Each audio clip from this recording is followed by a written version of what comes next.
Your coworker makes $24,000 a year more than you do. Right now, he's 4 cars away in the same parking lot, 9 days after payday, looking at a number he'd rather not look at. You've spent 2 years assuming he was fine. He has been doing this 11 years longer than you have, and somewhere in those 11 years, he got the raise you're waiting for. Twice.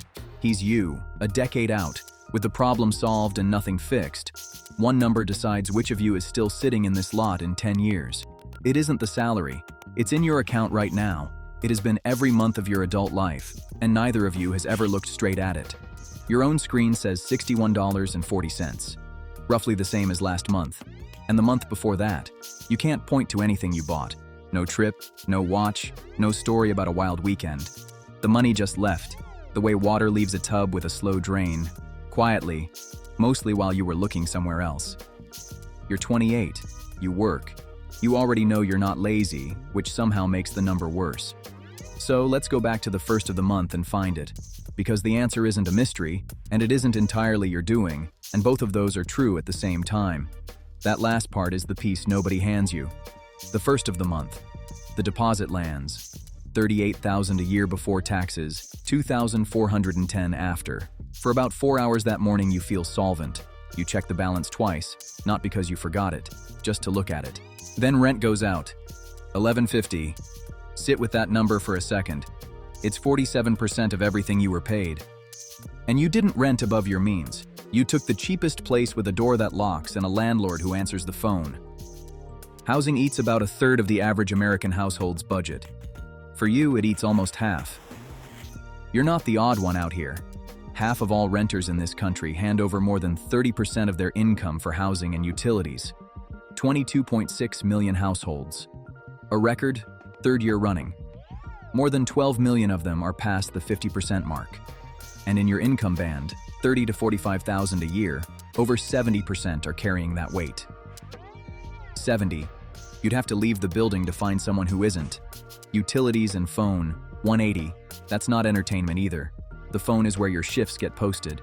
Transport, 340. A bus pass, plus the 2 nights a month the last bus is gone and you pay for the ride because the alternative is 50 minutes of walking in the dark. Transport is the second biggest line in the average American budget, around 17%, and almost nobody talks about it, because a car or a fare card doesn't feel like spending. It feels like the cost of being allowed to work. Groceries, $4.20, and you already shop like someone who reads the price per ounce. Add it up. $2,090, 320 left. Now put those two numbers side by side, because they are not the same species. The 2090 is a wall. It shows up whether you're disciplined or reckless, whether you've read every finance book in the library or never opened one. It does not care how you feel about it. The 320 is the only part of the month where you get a vote. Nobody separates them for you. That's where this whole thing goes sideways. Because when you're broke, the advice arrives anyway. Skip the coffee. Cancel a subscription. Somebody films a video explaining that people stay poor because they don't plan. There's a version of that which is true. There's a version that's a lie wearing the costume of tough love. Telling them apart is worth more than any budgeting app you will ever download. So here's what gets left out. Between 2001 and 2022, the median rent in America climbed 21%. Renter income over that exact same stretch went up 21 against 2. That gap didn't open because a generation got careless. It opened while you were at work. And it kept opening. In 2012, there were 9.3 million rental units in this country going for under $600. By 2022, there were 7.2. 2.1 million cheap apartments, gone. Not renovated for you. Gone from the category. You know this without knowing the statistic. You looked. Back in March, you spent 2 weekends looking. You drove to the places with the low numbers in the listing and found the number was for a unit that was already taken, or for a building where the listing photos were from a different building. The one place that was real had a wait list and the woman at the desk was kind about it in a way that made it worse. So you stayed. And staying looks like a decision when someone reads it back to you later. It wasn't one. That's the wall. But there's still $320. And this is where you have to be honest with yourself in a way the internet won't require you to be, because both halves of the sentence have to survive the trip. The wall is real. The 320 is also real. And the 320 has your name on it. Where does it go? You'd have to reconstruct it, because 9 days is plenty of time for money to disappear without leaving evidence. A round of drinks the Friday it landed, because you got paid first, and for one evening, you were the guy who could do that. Shoes, not expensive ones. But you weren't going to be the one at the table with the split pair. A delivery order on a Tuesday you were too tired to stand up in your own kitchen. Every one of those is defensible on its own. Every one of them is roughly 8% of your entire margin. That doesn't make you a fool. It makes you someone who spent 9 hours on your feet and wanted 20 minutes of not feeling behind. Which brings you to the thing you've been quietly waiting for, the raise. Because if the problem is that the number is too small, a bigger number fixes it and you get to stop thinking about any of this. You get it. $6,000 more a year. About $400 a month after taxes. Now watch what happens. The apartment with the broken buzzer starts to feel like a choice instead of a sentence. There's a place 8 minutes closer to work, $200 more a month, and the math works now. So you take it. The phone that's been dying at 3 in the afternoon gets replaced on a plan. You stop doing arithmetic in the grocery aisle, and that turns out to be the real luxury, better than the phone. 14 months later, your margin is $340. You earned $6,000 more, and your position improved by $20 a month. The raise didn't go into your future. It went into your floor. You lifted the floor. And the floor is where you actually live. That isn't a character flaw, and it isn't unusual. It's the most ordinary thing in money, and it happens to nearly everyone, because a raise arrives with no instructions, and your standard of living is very good at expanding until it touches the walls of whatever container you put it in. There's a name for the part you can't feel happening. Kahneman called it the focusing illusion. Nothing is ever as important as it seems while you're in the middle of thinking about it. The apartment 8 minutes closer mattered enormously the week you decided on it. By month 3, it was just where you live. The raise didn't fail because you were careless with it. It failed because every upgrade stops being an upgrade and quietly becomes the floor, and a floor is invisible by definition. And there's a second layer underneath. Most of what gets called lifestyle creep is status creep wearing a different coat. The shoes weren't about shoes. They were about not dropping a rung in front of people whose opinion you can't talk yourself out of caring about. Which brings us back to the man 4 cars away. $62,000 a year, a car payment, a bigger apartment, a kid, and the exact feeling you have on day 9, carried at a higher altitude.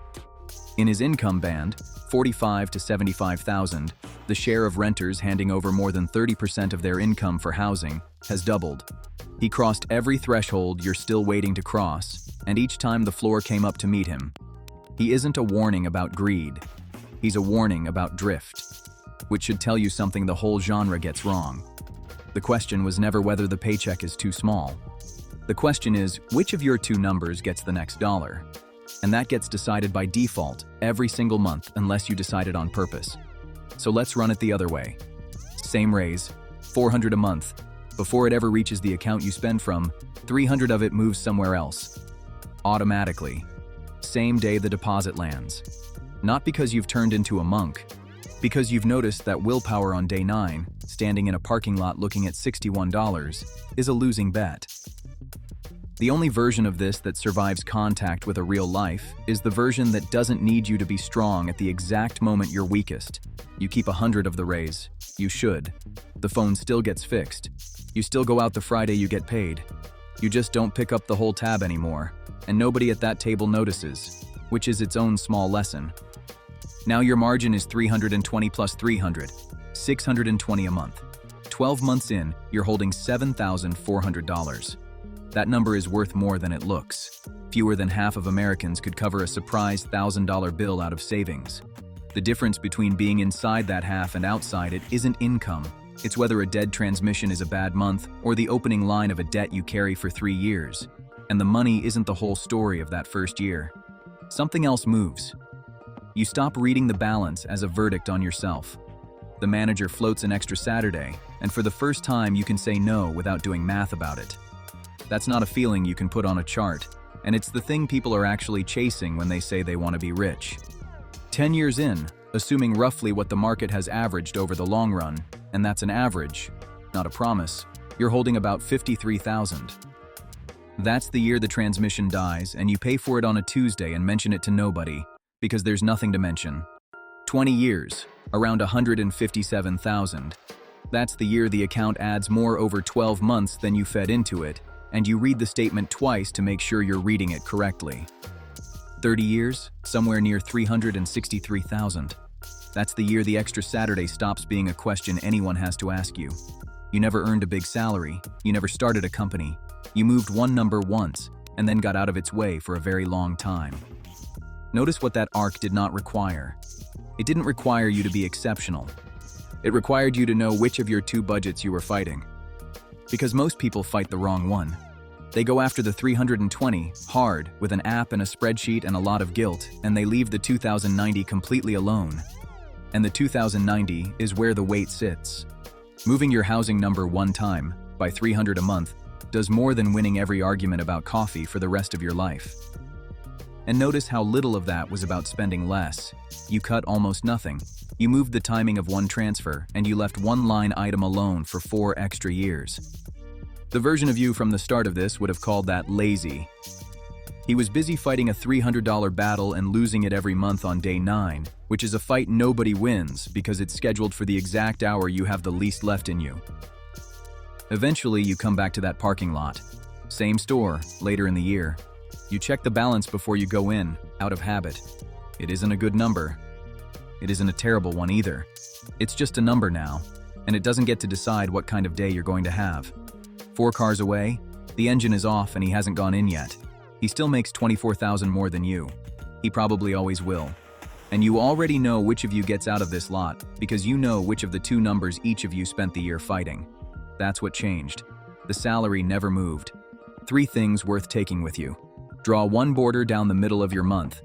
Everything that arrives, whether you behave or not, goes on the left. Rent, utilities, transport, the food you'd buy with nobody watching. Everything else goes on the right.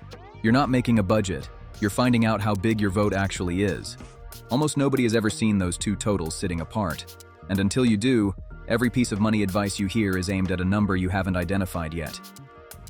Go after the biggest line before you touch the smallest. Housing first, transport second. Those 2 run about half of a typical household budget. 1 conversation with a landlord, 1 roommate, 1 move, 1 car you keep 4 more years, and you've moved more money than a year of small denials ever will. And whatever you decide to keep, move it the day you're paid, automatically, before it lands in the account you spend from. Not because you lack discipline, because you're going to be tired on day 9, and by then the decision should already be behind you. A bigger paycheck raises your ceiling. What you do in the first hour after it arrives decides your floor, and you have been standing on the floor this entire time.